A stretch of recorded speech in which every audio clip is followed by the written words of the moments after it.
leaders, saat ini kita akan menyembah Tuhan pada pagi hari ini. Mari kita siapkan hati kita. Ketika kita datang kepada Tuhan dengan hidup kita, mari kita buka hati kita. Datang ke hadiratnya dengan jujur, menjadi diri kita sendiri, bukan menjadi orang lain, bukan seperti orang lain, tetapi menjadi diri kita sendiri. Datang pada Tuhan dan katakan, Tuhan, ini aku, ini hidupku Tuhan. Aku datang padamu pagi ini. Katakan dengan segenap hatimu yang kudus. Katakan, mari semuanya yang ada di rumah, yang melihat akan acara hari ini, katakan pada Tuhan, Tuhan, ini hidupku, Tuhan, ini aku datang kepadamu Tuhan, karena kepadamu Engkaulah pengharapanku, Engkaulah Tuhan, Engkaulah Tuhan. Mari siapkan hati kita, kita datang kepada Tuhan.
Biar Kau yang menjamin masa depan setiap kami. Biar Kau yang menjamin masa depan setiap yang leader yang ada, Tuhan. Setiap anak-anak-Mu, ya Tuhan. Anak-anak-Mu yang Kau cintai, yang menjadi biji mata-Mu, yang menjadi kesayangan-Mu ini, ya Tuhan. Biarkan setiap anak-anak-Mu ini tetap ada di hadirat-Mu untuk selama-lamanya dan menjadi kesayangan-Mu, ya Tuhan. Terima kasih Tuhan untuk cinta-Mu buat setiap anak-anak-Mu ini, Tuhan. Terima kasih Tuhan buat kebaikan dan anugerah-Mu. Terima kasih Yesus. Terima kasih. Terima kasih buat pagi ini. Segala puji, segala hormat, segala kemuliaan hanya bagi Engkau, Yesus Kristus Tuhan kami. Dalam nama Tuhan Yesus, kami berdoa dan kami bersyukur. Amin.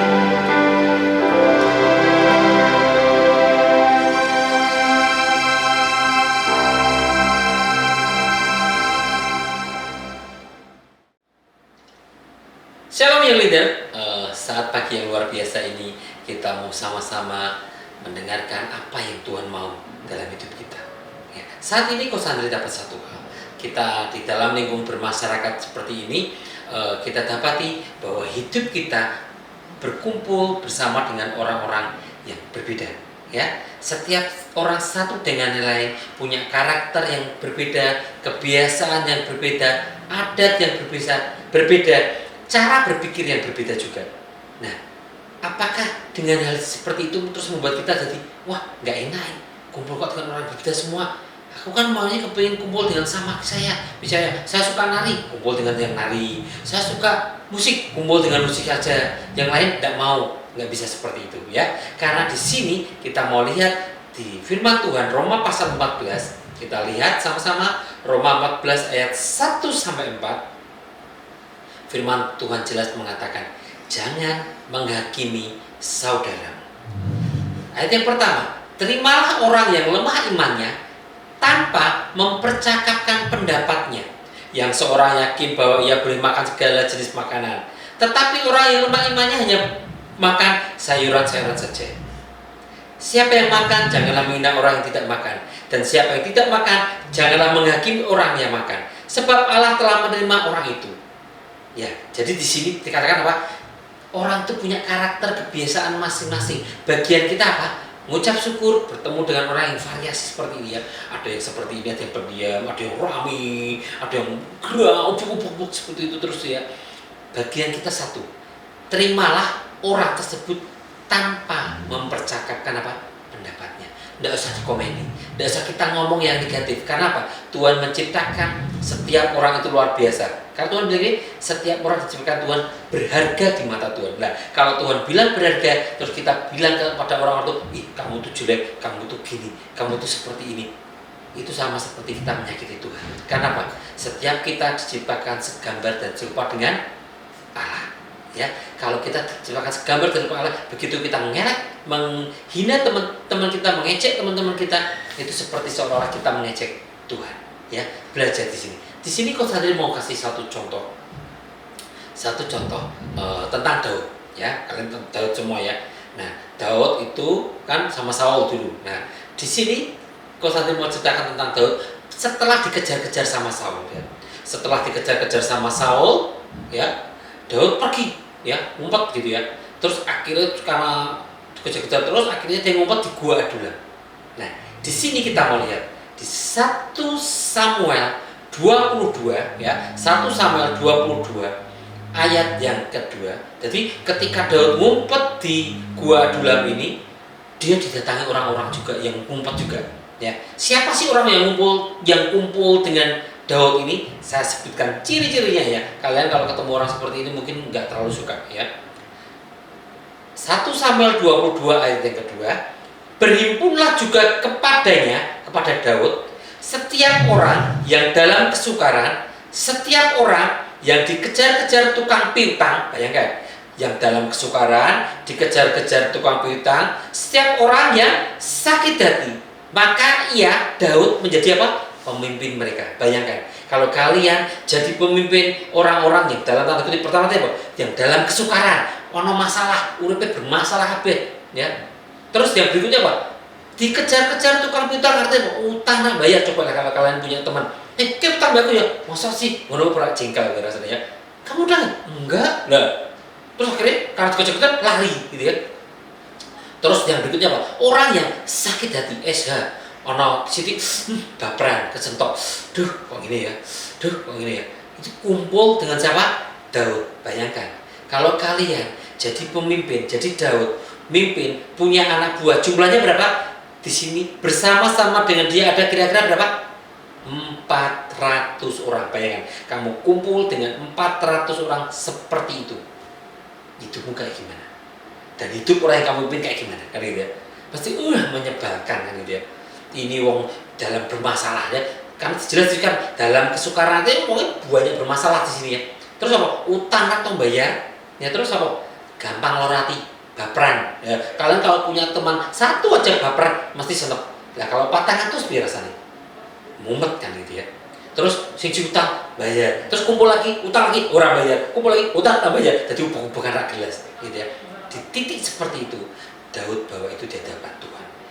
Daud serahkan itu ke hadapan Tuhan ya. Orang-orang yang dalam tanda kutip nggak jelas seperti ini, ketika di tangan Tuhan jadi luar biasa. Ingat, ketika kau bertemu dengan teman-temanmu yang tidak menyenangkan, dalam tanda kutip bermasalah-masalah seperti itu, serahkan sama Tuhan. Ketika Tuhan beracara dengan orang ini, itu akan jadi luar biasa ya. Kita mau lihat orang-orang yang tanda kutip seperti tadi ya, utang ratau bayar gitu, baperan gitu, gampang tersinggung, mutungan kan, itu orang bermasalah seperti itu semua kan.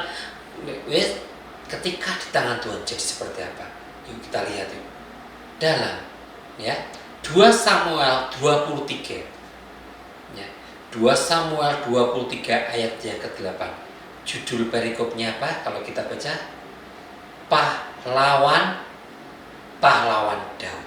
Bayangkan, dari seorang kumpulan 400 orang itu tidak kemudian 400 itu dibinasakan terus kumpul lagi dengan orang-orang yang keren-keren Daud. Enggak, tetap dengan orang yang sama. Orang yang baperan, orang utang atau bayar, bermasalah di tengah tetangga, bermasalah dengan orang tua, bermasalah dengan macam-macam gitu ya, bermasalah dengan adiknya, kakaknya, semua bermasalah. Itu kumpul dengan Daud. Di 2 Samuel 23 ayat yang ke-8, di sini dikatakan apa? Inilah nama para pahlawan yang mengiringi Daud. Bayangkan, orang kayak gitu. Geser satu kitab ya, dari 1 Samuel jadi 2 Samuel, itu bisa menjadi apa? Pahlawan. Kenapa? Ada tangan Tuhan. Kok bisa pahlawan? Bayangkan, di sini ada yang disebut Triwira. Ya, Triwira itu 3 orang yang luar biasa banget. Bayangkan, 1 orang bisa membunuh berapa? 800 orang. Yang tertikam dalam berapa kali pertempuran?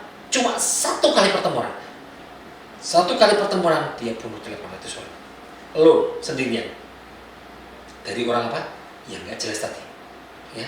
Terus kalau kalian lihat ke bawah, semakin ke bawah gitu ya, di sini ada banyak tokoh-tokohnya, pahlawan-pahlawan Daud yang lain. Mereka bahkan Benaya bin Yehoyada, dia membunuh singa, harimau itu ya. Itu di sebuah lubang saat musim dingin. Bayangkan, kalau singa di sebuah lubang itu kan mulutnya sudah berhadapan-hadapan sama Benaya ini ya. Tapi bisa dikalahkan ya. Orang-orang raksasa dikalahkan sama orang-orang itu. Kenapa?